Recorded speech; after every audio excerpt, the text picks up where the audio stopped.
When extraterrestrials discovered the reasons why Terra labels certain items as incredibly perilous, emergency alert read, Senior Auditor Zanx 9 flailed all 8 limbs wildly at the holographic interface, causing a stir in the normally serene hull of the Universal Hazard Panel. Their crystal carapace shimmered with stress-induced glow, illuminating the entire area like a tacky dance club. "Could you please settle down?" murmured the head officer Teal, their squishy shape quivering with irritation. "You're agitating my membranes." The head's composed attitude had won them the moniker the damp squib among the lower echelons, though never spoken aloud, for nobody could really discern their actual visage. Zanx 9 slowed their frantic motions to just urgent signals. "But Chief, observe these alerts from the recently uncovered civilization. They denote everything as perilous." The hologram displayed a series of Terra's cautionary signs: danger high voltage, warning extreme temperature, caution sharp boundaries, and notably disturbing, warning contents under pressure.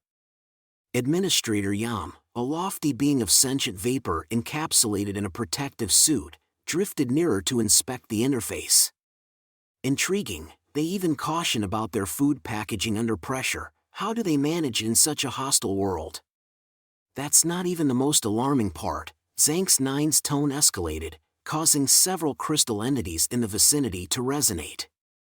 "They label their leisure pursuits with fatality cautions."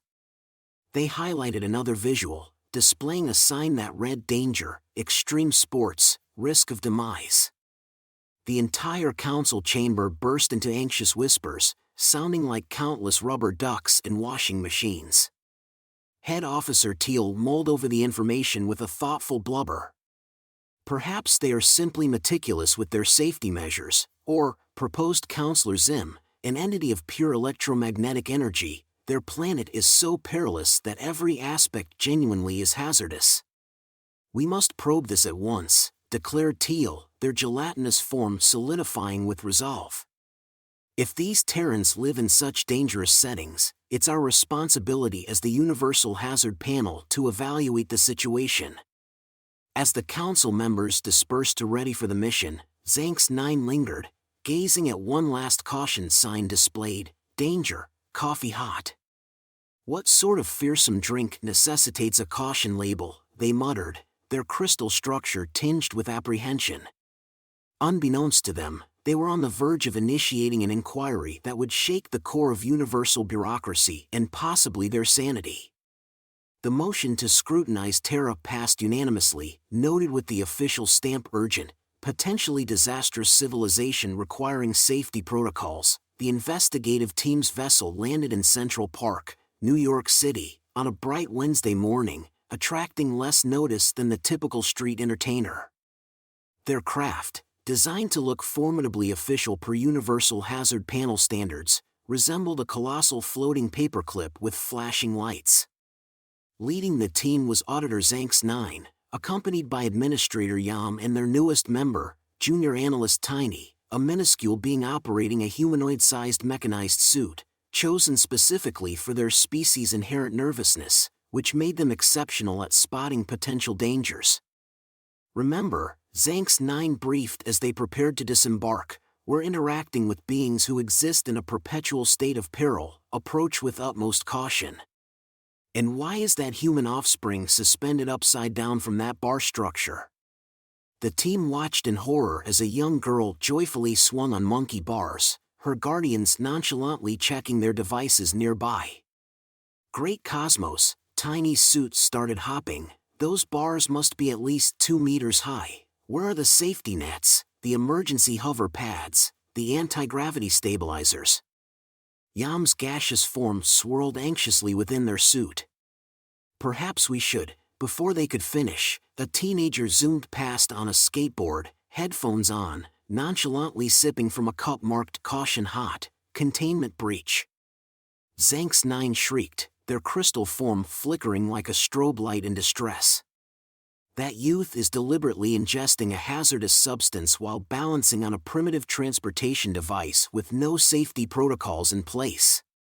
The team huddled together, documenting these alarming observations, when a jogger approached, wearing a friendly smile and wireless earbuds, and waved. "Cool costumes. Are you guys here for the Comic-Con?" Yam, designated as the communication officer, stepped forward. "Greetings, brave Terran. We are here to evaluate your evidently perilous living conditions and implement proper safety measures." The jogger took a sip from their water bottle, which the aliens noted with growing panic had no warning label. "Oh, you're one of those workplace safety consultation groups. My office just had one of those. They got super worked up about our coffee maker. You possess a device specifically for producing dangerous beverages?" Tiny's suit rattled. "In your place of work?" "Yeah, can't function without my morning coffee," the jogger chuckled. "Anyway, gotta run, got a rock climbing session in 20 minutes. As the jogger departed, Zanx 9 turned to their team, voice quivering. Did they just say they're going to ascend rocks voluntarily for recreation?" Their conversation was interrupted by a loud group of tourists taking selfies perilously close to the edge of a fountain. One was consuming something that turned their face red and caused them to fan their mouth dramatically. "This is worse than we imagined," Yam's vaporous form condensed with worry. "They seem to be consuming substances that induce visible distress, yet they're laughing about it." A small dog darted past, chasing a flying disc, causing Tiny to nearly short-circuit their suit. That miniature quadruped is pursuing a projectile without a safety harness or protective headgear. Zanx 9 observed as humans moved about their day, casually avoiding cyclists, sipping hot beverages, and exposing themselves to direct sunlight without radiation shields. Each new observation caused their crystal structure to flicker more intensely. "We need to establish a base of operations," they declared, trying to maintain composure as a street vendor nearby fired up a grill, causing flames to leap dramatically. "There's a place across the street," Yam pointed out. "It's called Extreme Sports Equipment and Safety Gear Store." The team stared at the store sign, trying to process the contradictory concept of safety gear for extreme activities. "What does extreme mean in this context?" Tiny asked nervously. Their question was answered as they watched a human exit the store with a bungee jumping harness, whistling cheerfully. "Send an urgent update to the council," Zanx 9 ordered, their voice barely a whisper. "Message priority, critical. Content, Terrans appear to actively seek out dangerous situations, and they're enjoying it." As they set up their observation post, none of them noticed the small warning label on their own ship's coffee maker, a standard issue in all galactic vessels, which read in tiny print, "Caution, contents hot." The investigative team's second day on Terra began precisely at 7:43 a.m. outside a bustling coffee shop named The Daily Grind, a name alone that sent Tiny into a frenzy of catastrophic scenarios involving mechanical crushing hazards. "According to our research," Zanx 9 announced, consulting their data slate, "this establishment is a primary distribution center for the substance known as coffee, a heated liquid that Terrans consume en masse, particularly during their early work cycles." Through the large windows, they watched in mounting horror as dozens of humans lined up to willingly purchase and consume beverages marked with bright red warning labels, "Caution hot." "Look," Tiny's mechanized suit pointed dramatically, "that human just ordered something called a triple shot. They're measuring their toxic substances in ammunition terms." A businessman approached the counter. "Give me the strongest thing you've got. I need to pull an all-nighter." Yam's gaseous form began swirling erratically. "They're requesting maximum potency toxins to induce sleep deprivation. This is clearly a cry for help." "Make it extra hot," the businessman added.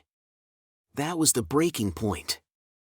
Zanx 9's crystalline structure flashed like a supernova. "Initiate Emergency Protocol 7. What happened next would later be described in local news as the Great Coffee Rescue of 2255, though the humans involved would use considerably more colorful language. Tiny's suit activated its emergency sonic warning system, emitting a high-pitched squeal that shattered several coffee mugs. Yam extended their containment suit's safety tendrils, attempting to knock beverages out of startled customers' hands. Zanx 9 bounded onto the counter, their crystal form pulsing with emergency lights. Attention, Terrans! Cease and desist from consuming these hazardous substances. We are here to save you from yourselves. The barista, a college student named Jamie who'd seen weirder things during their morning shifts, sighed.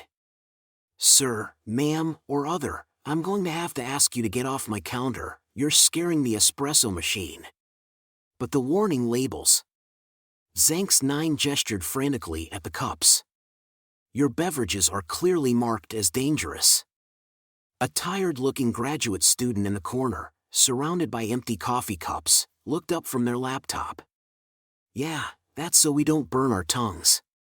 Could you keep it down? I'm trying to finish my thesis. Burn your tiny suit nearly collapsed. You knowingly consume burning liquid? First time in New York? Asked the police officer who just walked in, calmly stepping around Yam's flailing safety tendrils to reach the counter. The usual, Jamie, extra hot. Zanx 9's emergency lights began strobing in distress. Law enforcement personnel are complicit in this mass poisoning. The officer accepted their coffee with a nod. Thanks, and folks, while I appreciate the entertaining light show, you're going to need to take this somewhere else. You're disrupting business. But, Yam's gaseous form condensed in confusion, the warnings, the heat, the shots. Look, Jamie the barista intervened, showing unexpected patience. Would you like to try some coffee? Maybe that would help you understand. The aliens froze. Try the substance, willingly expose ourselves to. I volunteer as tribute, announced Tiny, their mechanized suit stepping forward with surprising determination. If we're to understand this phenomenon, someone must take the risk. Jamie prepared a small cup of light roast coffee. The entire shop watched in silence as Tiny's suit carefully lifted the cup to its sensor array. Reading temperature, detecting caffeine levels, analyzing chemical composition, warning, stimulant detected. Just drink it, the graduate student muttered without looking up. One careful sip later, Tiny's mechanized suit began to vibrate. Oh, my processing speed has increased by 47%. This is awesome. Revolutionary, Jamie suggested. Tiny started bouncing on their mechanical toes. Quick, give me one of those triple shots. Zanx 9 and Yam watched in horror as their teammate began ordering increasingly complex coffee drinks, complete with extra espresso shots and something called turbo shots. Update report to Council, Zanx 9 whispered weakly. We appear to have lost Agent Tiny to the local stimulant culture. Request immediate extraction and perhaps a coffee to go. Still reeling from the coffee incident, the investigation team found themselves following Tiny's now caffeinated mechanical suit as it zoomed down the streets of New York.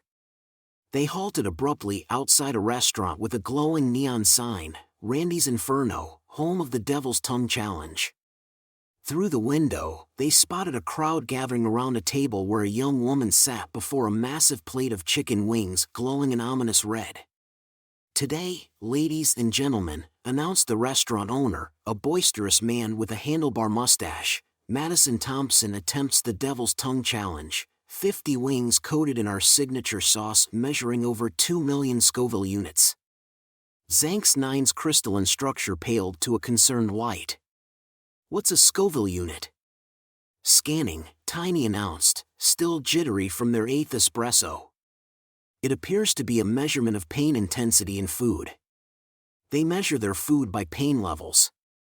Yam's gaseous form swirled in disbelief. The team watched in horror as Madison took her first bite, her face turned red, tears streamed down her cheeks, and she began to sweat profusely. Biological attack in progress. Zanx 9 screamed, preparing to activate their emergency protocols again. You can do it, Madison, the crowd cheered as she reached for another wing. She's voluntarily continuing. Yam pressed closer to the window, even after showing clear signs of distress. Madison finished her 10th wing, chugged some milk, and gave a thumbs up to the cheering crowd. Consuming pain-inducing substances, drinking soothing agents, continuing despite physical reactions, Zanx 9 mumbled, their crystalline form flickering with confusion. Analysis suggests ritual endurance testing. A teenager at a nearby table caught sight of the aliens and waved them in. Hey, you guys should try the mild wings, they're awesome. Before anyone could stop them, Tiny's caffeine-enhanced suit marched straight into the restaurant. In the name of science, I accept this challenge. No!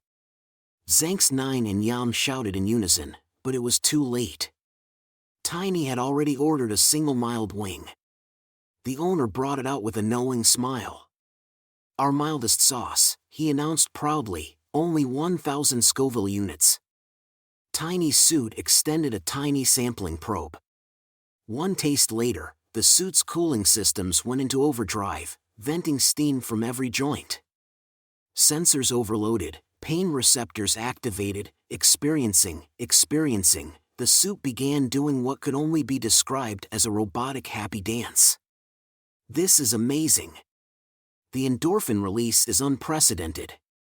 Madison, now 30 wings deep into her challenge, raised a sauce-covered thumb in solidarity.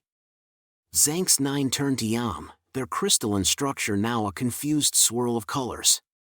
Document this in the report. Humans not only willingly consume substances that cause them pain, but they turn it into public entertainment and celebration. Should we? Yam hesitated, watching Tiny order progressively spicier wings. Should we stop them? Before Zanx 9 could answer, the crowd erupted in cheers. Madison had finished all 50 wings. Her face was red, tears streamed down her cheeks, but she wore a triumphant smile as the owner presented her with a t-shirt reading, "I survived the devil's tongue." Update report, Zanx sighed, watching their teammate's suit shoot steam out of its ears after tasting a medium wing.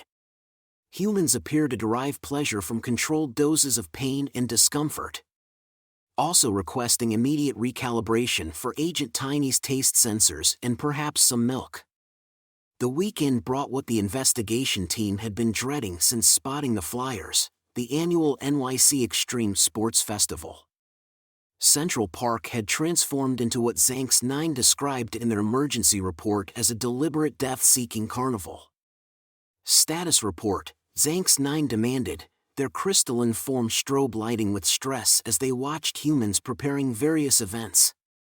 Section A features humans strapping boards to their feet before launching themselves off ramps, Yam reported, their gaseous form churning with anxiety.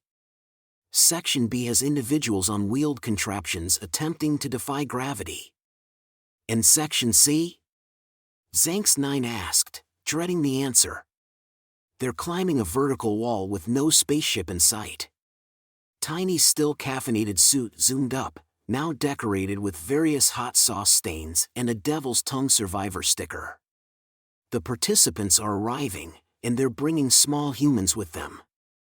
They're involving offspring in this madness. Zanx 9's crystal structure nearly shattered from shock. A cheerful announcer's voice boomed across the park, "Welcome to the 15th Annual NYC Extreme Sports Festival. First up, the Triple Threat Challenge, skateboarding, BMX, and parkour combined." "What's parkour?" Yam asked. They got their answer as a human suddenly ran straight at a wall, bounced off it, flipped backward, and landed on a skateboard. "Initiate Emergency Protocol 9. Zanx 9 screeched, activating their emergency broadcast system.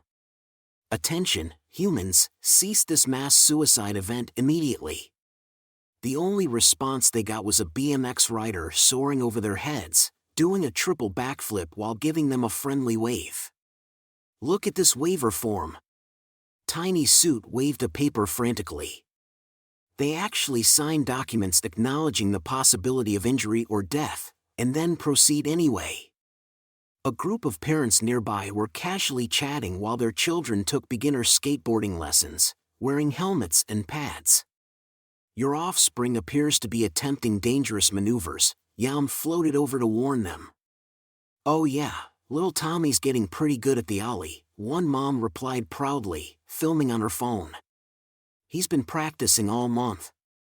Practicing? You mean this isn't their first attempt at defying death? The parents exchanged amused looks. First time at an extreme sports event? Before the aliens could respond, the announcer's voice boomed again. Next up, the vertical challenge. Our rock climbers will race to the top of our 50-foot wall, blindfolded. Blindfolded, all three aliens screamed in unison. Zanx 9 rushed to the climbing wall, their crystalline form flashing emergency patterns. This is a direct violation of at least 47 universal hazard protocols. Thanks, one of the climbers replied cheerfully, adjusting their blindfold. We're hoping to break last year's record. Meanwhile, Tiny's suit had somehow ended up at the skateboard registration desk.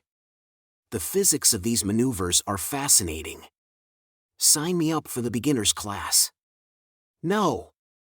Zanx 8 and Yam shouted, but they were drowned out by cheers as a group of parkour athletes began leaping between platforms like gravity was optional.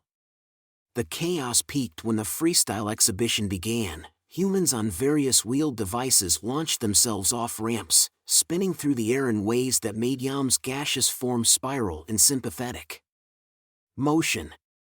Are they even calculating their trajectories? Zanx 9 wondered, watching a teenager do something called a 360 on a skateboard. Nah, you just feel it out, a passing rollerblader explained before grinding down a handrail backward. The investigation team huddled together, attempting to make sense of their observations. They're intentionally putting themselves in danger, Zanx 9 began, while implementing basic safety measures, Yam added. For fun, Tiny's suit exclaimed, now wearing a helmet and knee pads. The adrenaline rush is quite similar to the capsaicin response from the spicy wings. Humans are biochemical thrill seekers. Their discussion was interrupted by thunderous applause. They turned to see a human soaring through the air on a BMX bike, performing what appeared to be physically impossible rotations before landing smoothly. That was radical, dude, someone in the crowd shouted. Did they just praise him for violating the laws of physics? Yam asked weakly. Before anyone could answer, Tiny's suit rolled past on a skateboard, considerably less gracefully. I believe I'm beginning to understand their warning labels. They're not warnings, they're advertisements. Zanx 8 watched as humans of all ages challenged gravity, friction, and common sense with huge grins on their faces. Their crystalline structure shifted to a confused rainbow pattern. Update final report, they muttered. Humans appear to use danger warnings as achievement goals. They deliberately seek out controlled risk for recreational purposes. They paused, watching Tiny's suit attempt an ollie. We may need to requisition a new mechanical suit for Agent Tiny. The day ended with Tiny proudly displaying their scraped mechanical knees like badges of honor, Yam's stress condensing into their smallest recorded form, and Zanx 8 quietly adding a skateboarding helmet to their specimen collection. The announcer's final words echoed across the park, don't forget, next month is the Winter Extreme Sports Festival, twice the height, half the visibility. There's a winter version? Zanx 8 whispered in horror. With ice, a passing snowboarder added helpfully. Senior data analyst Blink sat in the Universal Hazard Council's main processing center, staring at the report submitted by the Terra investigation team. Their digital interface flickered with increasing distress as they attempted to categorize their findings. System error flashed across their screen for the 17th time. Logical contradiction detected. What seems to be the problem? Chief Administrator Teal squelched closer, their gelatinous form rippling with concern. The data won't process, Blink's voice crackled with frustration. Look at this entry, Humans intentionally consume beverages at temperatures that cause pain. The system wants to classify this as accidental self-harm, but they label the containers with warnings and then pay extra for higher temperatures. Try the extreme sports data, suggested Teal.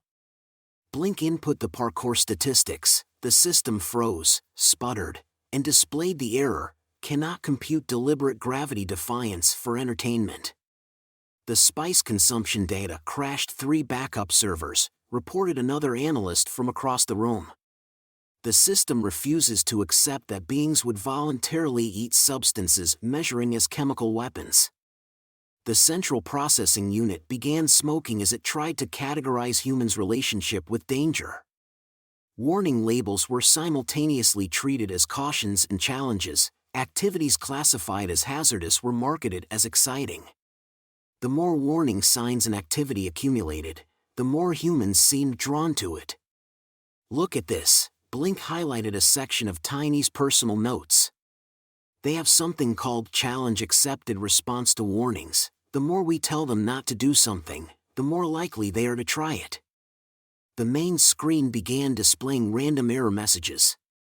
Paradox detected, species both acknowledges and ignores danger. Error, recreational pain not compatible with survival instinct. Classification impossible. Safety warnings functioning as advertisements. System override does not compute. Suddenly, all screens went dark, the entire processing center fell silent. Did we just, Teal's form quivered. Did we just crash the entire universal hazard classification system? The screens flickered back to life, displaying a single message, new classification required. Blink stared at the message, their digital form pulsing thoughtfully. Maybe we've been looking at this wrong.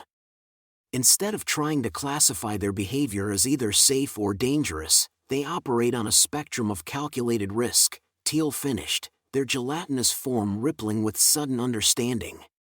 The warnings aren't to prevent action but to enable informed choices. The system hummed as it processed this new paradigm. A new classification appeared, species designation, calculated risk enthusiasts. Add a note, Teal instructed. Humans display remarkable adaptability to hazardous conditions through controlled exposure. Warning labels serve dual purposes as both safety advisories and challenge indicators. What about Agent Tiny's addition to the report? Blink asked, pulling up the final page. They're requesting permanent assignment to Terra for further research into extreme sports culture and spicy food tolerance building.